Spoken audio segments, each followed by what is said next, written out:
नमस्कार। गलगोटिया यूनिवर्सिटी के गला घोंट देने वाली बेइज्जती कोई एकाकी बेइज्जती नहीं है। इस यूनिवर्सिटी ने एआई इम्पैक्ट समिट, जिसमें भारत के यशस्वी प्रधानमंत्री ने डंका बजाने का दावा किया था, उस पर एक काली पोत दी। न सिर्फ एक चाइनीज कंपनी से रोबोटिक कुत्ता खरीदकर गलगोटिया यूनिवर्सिटी के प्रोफेसर ने बताया कि इसे centre of excellence Galgotia university ने डेवलप किया, बल्कि एक और वीडियो बहुत तेजी से वायरल हो रहा है जिसमें थर्मोकोल के एक ड्रोन को दिखाया जा रहा है कि कोई बहुत बड़ा आविष्कार है। अब इसमें उस प्रोफेसर को ट्रोल किया जाना या उस प्रोफेसर को नौकरी से शायद निकाल दिया गया है, ये कोई समाधान नहीं है। इस तरह की यूनिवर्सिटी बनी क्यों? कौन है इसके चांसलर? इस गलगोटिया यूनिवर्सिटी के चांसलर को देखिएगा तो मालूम होगा कि आज से तकरीबन 15, 17, 18 साल पहले ये कोई किताब का स्टॉल चलाता था, किताब बेचता था। किताब बेचते बेचते इस धंधे में शामिल हुआ, बीजेपी से अपनी नज़दीकी बढ़ाई और आज की तारीख में ये करीब करीब 2 से 2.5 हजार करोड़ का मालिक बन बैठा। ऐसी गलगोटिया यूनिवर्सिटी पूरे देश में कुकुरमुत्ते की तरफ फैली हुई है। बिहार में मैं एक शख्स को जानता हूँ जो अभी हाल तक ही गिट्टी बेचता था, गिट्टी का व्यवसाय था, क्रशर चलाता था, और आज वह एक यूनिवर्सिटी का चांसलर है, चांसलर, कुलाधिपति, और गवर्नर साहब के साथ बैठकर डिग्री बांटता है, कन्वोकेशन प्रोग्राम्स ऑर्गेनाइज कराता है। एक चीज हमेशा याद रखिए कि जिस देश में शिक्षा, स्वास्थ्य और जीवन मूल्यों को व्यापार के तराजू में तौल दिया जाए, यानी इन चीजों को कमर्शियलाइज कर दिया जाए, प्राइवेटाइज कर दिया जाए, उस राष्ट्र की कभी तरक्की नहीं हो सकती है। वो राष्ट्र हमेशा माहौल का विषय बना रहेगा, हंसी का पात्र बना रहेगा, जैसे आज हम हंसी के पात्र बन रहे हैं। सवाल सिर्फ इतना है कि अगर सरकार ने प्राइवेट यूनिवर्सिटी बिल लाकर प्राइवेट यूनिवर्सिटीज को या एजुकेशन में इन्वेस्टमेंट को प्रमोट किया भी, तो क्या इसे व्यापार बनाने के लिए किया, या उद्देश्य ये था कि इसमें इन्वेस्टमेंट आएंगे, रिसर्च एंड डेवलपमेंट में सरकार के पास इतने पैसे नहीं है कथित रूप से, तो उसमें पैसे खर्च होंगे, साइंटिफिक टेम्पर डेवलप करेगा, रिसर्च एंड डेवलपमेंट के प्रोग्राम्स आगे बढ़ेंगे। ऐसा हुआ क्या? आपको बताते चलें कि यह सही समय है, और इसको आप ये कह सकते हैं कि यह घटना सरकार को आंख खोल देने का एक अवसर प्रदान करती है।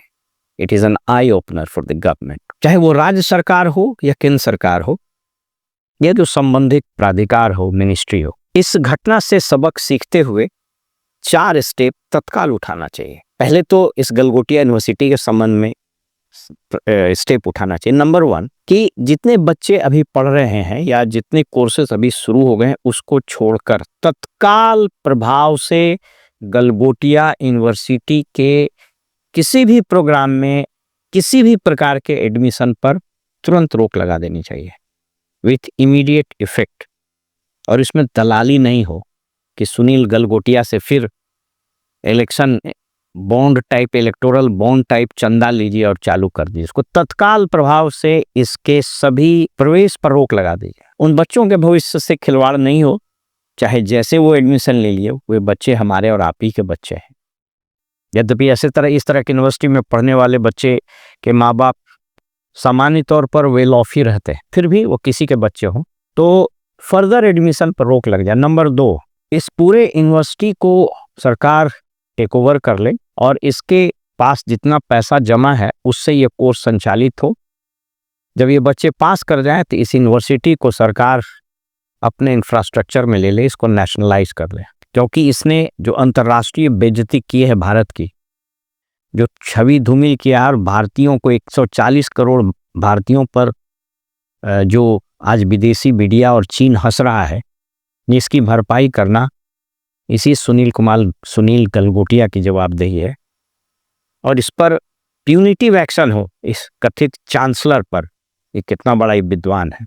तीसरी चीज कि ये वक्त आ गया है कि सरकार ये प्राइवेट यूनिवर्सिटी के फलते फूलते अवैध अनैतिक व्यापार पर तुरंत रोक लगाए। इसके लिए मानक तय हों कि यूनिवर्सिटी कौन खोलेगा, कब खोलेगा, क्या उसके रिक्वायरमेंट, और सबसे बड़ी बात कि कोई भी इस तरह का फाउंडर जो है वो इस यूनिवर्सिटी का स्वयंभू चांसलर नहीं बनेगा। इन यूनिवर्सिटीज में नियुक्ति के प्राधिकार के लिए इंडिपेंडेंट बॉडी बननी चाहिए जो सरकार के नियंत्रण में रहे।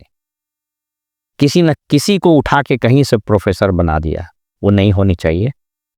और चौथी और अंतिम बात कि इन यूनिवर्सिटीज के फीस स्ट्रक्चर, फीस जब मैं बोल रहा हूं तो तमाम तरह के फीस, क्योंकि आजकल फीस को तो कहेगा इतना फीस लग रहा है, फिर डेवलपमेंट का तो रख रखाव का तो ये तो वो, एक ब्लैंकेट लगना चाहिए कि इतना रुपया महीना से ज़्यादा और पूरे कोर्स में इतना रुपया से ज़्यादा आप नहीं ले सकते। एक ब्लैंकेट बैन लगना चाहिए। इन सभी यूनिवर्सिटीज़ का CAG से ऑडिट हो और एक मानक तय किया जाए कि उसने जो इन्वेस्टमेंट किया है उस यूनिवर्सिटी को खोलने में, उस इन्वेस्टमेंट पर इतना से ज़्यादा प्रॉफिट नहीं हो सकता है। क्योंकि अगर ऐसा नहीं हुआ तो फिर ये होगा कि ये गलगोटिया साहब आज से 15-17 साल पहले जहां चंद लाख रुपए लगाकर किताब बेचा करते थे, आज ये 2000 करोड़ के मालिक न बन बैठते। और ऐसी यूनिवर्सिटीज भरी पड़ी है। और अंतिम एक कुछ स्टेप जरूर उठाए सरकार कि जो व्यक्ति पब्लिक पोस्ट पर है, पब्लिक ऑफिस पर है, चाहे वो MP हो, MLA हो, MLCs हो, किसी पब्लिक सेक्टर में कोई पद होल्ड कर रहा हो, वह प्रत्यक्ष या अप्रत्यक्ष रूप से कोई यूनिवर्सिटी नहीं खोल सकता है। आप उठा के देख लीजिए महाराष्ट्र में, उठा के देख लीजिए साउथ में, चाहे कर्नाटका हो, चाहे आंध्रा हो, चाहे कहीं हो, इवन उड़ीसा में, जितने पॉलिटिशियंस हैं उन सबों ने यूनिवर्सिटी खोल रखी है, उन सबों ने मेडिकल इंजीनियरिंग कॉलेजेस खोल रखा है। और यह शिक्षा को ऐसा व्यापार बना दिया है, ऐसा, मतलब मैं वो शब्द यूज नहीं करना चाहता हूं, मेरे मन में इतने स्ट्रॉन्ग ख्यालात आ रहे हैं, ऐसा धंधा बना दिया है कि शिक्षा को टोकरी में रख कर, जैसे कैसे बिकता है मॉल में, उसकी पैकेजिंग करके मॉल में बेचने वाला धंधा न बना दिया। और दुर्भाग्य तो यह है कि सरकारें तो यहाँ अपनी यूनिवर्सिटी को भी वही घर बना दिया है। मैंने करीब चंद सप्ताह पहले बिहार की यूनिवर्सिटी पर एक वीडियो बनाया था, उसको जरूर देख लीजिए, उसका लिंक मैं दे दे रहा हूँ डिस्क्रिप्शन बॉक्स में, कि कैसे बिहार की सारी यूनिवर्सिटी, और ये लगभग सब जगह वही हाल है, 3-3 करोड़ रुपया, 4-4 करोड़ रुपया देकर के वाइस चांसलर वो बन रहा है, 1-1, 2-2 करोड़ रुपया लेके प्रिंसिपल बन रहा है, और सैकड़ों करोड़ का जो फंड आता है, ये सारे वाइस चांसलर और ये प्रिंसिपल सब लोग ठेकेदार बन गए। कहीं से दलाली कीजिए, PhD कर लीजिए, PhD करके वो सब प्रोफेसर बन जाइए। ऐसे ऐसे लोग यहाँ प्रॉफिट, आपने देखा होगा विधानसभा में एक मंत्री PhD किए हुए है, एक्सपेंडिचर नहीं बोल पा रहा, भाषण लिखा हुआ पढ़ नहीं पा रहा। एक सर्वदलीय नेता है जो मंत्री रहते हुए पता नहीं कब PhD किस सब्जेक्ट पर PhD किया और फिर प्रोफेसर भी बन बैठा।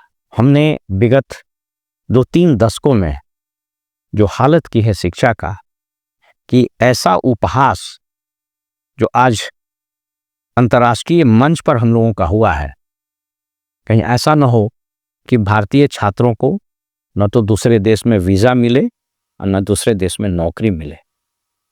हम लोग इंजीनियर पैदा कर रहे हैं, डॉक्टर पैदा कर रहे हैं, टेक्नोक्रेट पैदा कर रहे हैं, प्रोफेशनल पैदा कर रहे हैं, या हम लोग यूट्यूब पर रील बनाने वाला पैदा कर रहे हैं? ये प्रश्न बड़ा महत्वपूर्ण है और ये प्रश्न बड़ा विचारणीय है।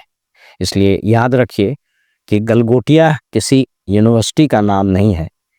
गलगोटिया सरकार की गलत नीतियों के कारण अवैध पैदा हुए शिक्षा के अनैतिक संतान का है, जो कुकुरमुत्ते की तरह हमारे देश के विभिन्न नुक्कड़ों पर, विभिन्न गलियों और चौराहा पर उगाया है।